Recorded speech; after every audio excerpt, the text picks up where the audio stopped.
ನಮಸ್ಕಾರ ರೀ ದೊಡ್ಡ ಮಂದಿಗೆ. ಇವತ್ತು ನಾ ಏನು ಹೇಳಕ್ ಬಂದಿನಂದ್ರೆ ನಮ್ಮ ಉತ್ತರ ಕರ್ನಾಟಕದಾಗ ಹಿಂದೂ ಮುಸ್ಲಿಂ ಕೂಡಿ ಮಾಡೋ ಹಬ್ಬ ಅಂದ್ರೆ ಅಲಾಬ್ ಅಂತರ ಇಲ್ಲಿಕಂದ ಮೊಹರಂ ಅಂತಾರೆ. ಮೊಹರಂದಾಗ ನಮ್ಮ ಹುಡುಗರ ಹಣೆ ಬರ ಹೆಂಗಾಗಿರ್ತೈತೆ ಅಂತ ಸದ್ಯ ನಮ್ಮ ಸಂಗ್ಯಾ ಬಾಳೆ ಹೇಳ್ತಾರ ನೋಡ್ರಿ, ಕೇಳ್ರಿ. ಸಂಗ್ಯಾ, ಅಲಾಬ್ ಬಂದೈತಲ್ಲಿ. ಅಲಾಬ್ ಬಂದೈತಿ, ಕಿಶೆದಾಗ ₹1 ಇಲ್ಲ, ಏನ್ ಮಾಡ್ಬೇಕಂತ ತಿಳಿಯಾಕತ್ತೀವಿ. ಅದಕ್ಕೆ ಯಾಕೆ ಚಿಂತೆ ಮಾಡ್ತಿ?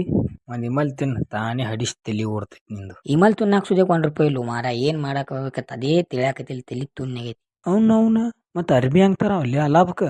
ಅವ್ನು ಅದೇ ತಿಳಿಯಾತಿಲ್ಲ ಮಾರ. ₹2,000 ಇದ್ದು ಕೊಟ್ರ ಕೊಡಲ್ಲ, ಮತ್ತೆ ನಿನಗೆ ಕೊಡ್ತೀನಿ. ಅವ್ನು ನನ್ನ ಬಲ್ಲಿ ₹1 ಇಲ್ಲ, ನೀನೇ ಇದ್ರ ಕೊಡು ನನಗೆ. ಅವ್ನ ಈಗ ಹೆಂಗ್ ಮಾಡೋದಲ್ಲಿ? ತಲಿ ರೇ ತುನ್ನಗೈತಿ, ಅರ್ಬಿ ಒಂದ್ ತಂಬರ್ಬೇಕು. ಯಾರ ಬಲ್ಲಿ ಸಾಲಾರ ಕೇಳು ನಡಿ. ಸಾಲ ನನ್ನ ಎಬ್ಬತ್ತು ನಿನ್ನೆ ಬಶ ಇಸ್ಪೀಟ್ನಾಗ ರೊಕ್ಕ ಗೆದ್ದಾನ, ಅವನ ಬಳಿ ಕೇಳು ನಡಿ. ಆ ಸುಳಿ ಮ್ಯಾಗ ಕೊಡ್ತಾನ ಎಂತ ಒಂದ್ ಹೇಳಾಕತ್ತೀವಿ ಮಾರ, ನೀನು ಹೋಗಿ. ನಾ ಹೇಳ್ತೀನಿ ಕೊಡ್ತಾನಲ್ಲಿ ನನಗ. ಆ ಸುಳಿ ಮನಿ ಪುನರ್ ಹಚ್ಚ ನೋಡು. ಹಲೋ ಬಶ, ₹2,000 ಬೇಕಾಗಿದ್ದು ಅಲ್ಲಿ. ಅಲ್ಲೇ ನಿನ್ನೆ ಹೇಳ್ಬಾರ್ದಿಲ್ಲ, ನಿನ್ನೆ ಎಲ್ಲ ನಾವು ದಾಬಾಗ ಹೋಗಿ ಶಿಸ್ತು ಕೊಡುದೈತಿ ಅಂದ ಎಲ್ಲ ರೊಕ್ಕ ಖಾಲಿ ಆಗ್ಯಾವು. ಒಂದು 1,500 ಇದ್ದಿರ್ಬೇಕು. ಒಂದು 1,500 ಇದ್ದು ಫೋನ್ ಪೇ ಮಾಡು. ಏನಂತಲೇ ಕೊಡ್ತಾನಂತ?